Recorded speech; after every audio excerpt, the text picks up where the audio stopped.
Well, former New South Wales Premier Mark Baird has launched a scathing attack on modern-day political leaders, accusing them of stoking division in society and failing to do, quote-unquote, what they know is right or what they believe in. Joining me now is former Speaker of the House, Bronwyn Bishop, and Sky News contributor Joe Hildebrand. Bronwyn, as we all know, you've been in politics. We're in politics a long time. What do you make of Baird's assessment of political leaders of today? To be honest, Caleb, this is the sort of comment that makes me very cross. It says, look at me, I'm better than the rest. And in truth, you join a political party because you believe in a philosophy of that party. You've got Albanese, who's elbow the trot. That's his basis. And on the Liberal side of the agenda, you've got people who are Liberal conservative. Now, people who believe in principles, and for me it's free enterprise and the philosophy of individualism, that develops policies, and you fight fiercely for those policies to develop. Now, there's a rumour going round that Mike Baird's just resigning from his current job and he's going to run for the seat of Warringah. And let me say, if he's endorsed, then an endorsed Liberal is better than Teal any day. But he made this very curious quote. He said about this political debate that this invariably means that people are managing to try and win elections. Now, what on earth is he trying to say about that? Of course you're trying to win elections. What's the point in being politics if you can't put your policies in place? So, as I said, this sort of, look at me, I'm really morally pure and I'm really above all this. Let me say, trying to destroy people's jobs and put out of business small businesses with the greyhound racing issue was just a disgrace and nothing to do with Liberal philosophy. So, Mike Baird, you want to run? Get endorsed, and we'll all support that. But for heaven's sake, believe in the things that are Liberal conservative values. Believe in the things that say we want freedom, we want individualism, we want success, we want a good country. So that's my comment.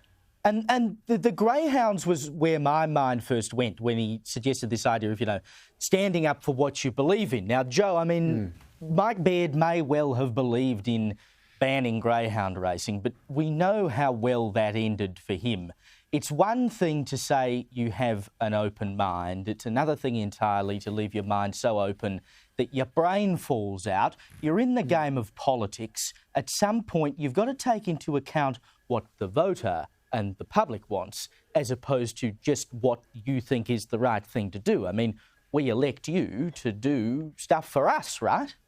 Yeah, look, I think Mike Baird, certainly in his own life, he's been a man of incredible principle. He was going to be a Christian minister for a while. You don't get much more principled than that, in my view, although it was for the Church of England, not the one true holy Catholic and Apostolic Church of Rome, but nobody's perfect. I'm not going to argue with you on that point, he then left politics to care for his sick and, as it turned out, dying mother.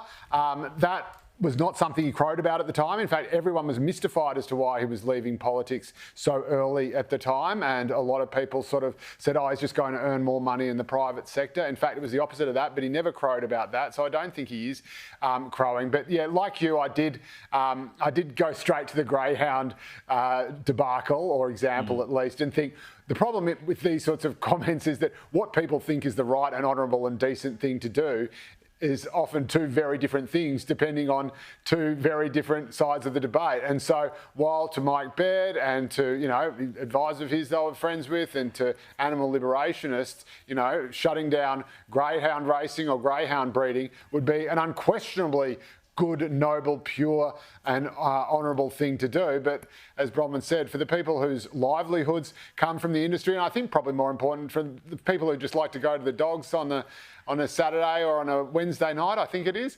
and lay down a few bucks and have a bit of fun, the working man's meditation.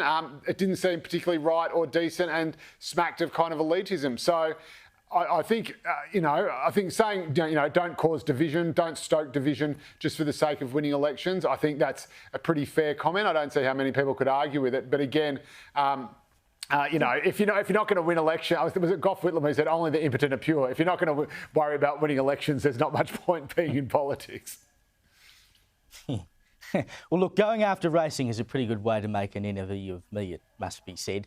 Now, 8 people, this is awful, 8 people put into induced comas after suspected drug overdoses at a festival on the weekend. They're at this rave at Flemington Racecourse in Melbourne. They all apparently overdosed on MDMA, and now the Greens, I suppose rather predictably, are calling for pill testing to be established in the state. I mean, Bronwyn, we still don't have confirmation that these overdoses were caused by a bad batch of drugs or anything like this, and you've got a bunch of young kids who are in a very bad way, and the Greens take the first opportunity to jump on it and push their political barrow.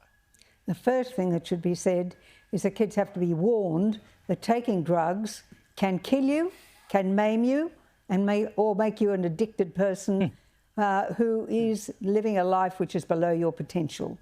But there is this wickedness about the Greens who say, test the pill and nobody will be affected. What rubbish.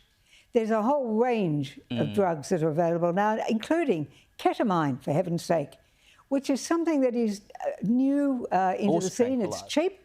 And it's the one that star of Friends had in his bloodstream and he drowned in his backyard pool. I mean, the sheer illegitimacy of the Greens on this issue is disgusting. We've seen it in Canberra, where they've almost made decriminalised illicit drugs because the Greens are in power with the Labor Party. So what has to be done is to warn kids so that they know what the risks are. We had a lovely young woman die who was at Narrabeen Sports High when I was the member. She died of an overdose because her body heated up to the degree that her organs were melting. Her brother made a wonderful statement which said, understand what you're doing to your body and make your decision, but understand what it is you are doing. Because he knew, by not understanding that, he had a dead sister. There are too many stories of great tragedy because we don't tell people what can happen to them. Yeah, and you lull them into a false sense of security by saying, well, you have your pill tested and we say it's clean and therefore you're going to be fine, and there's no guarantee that it is.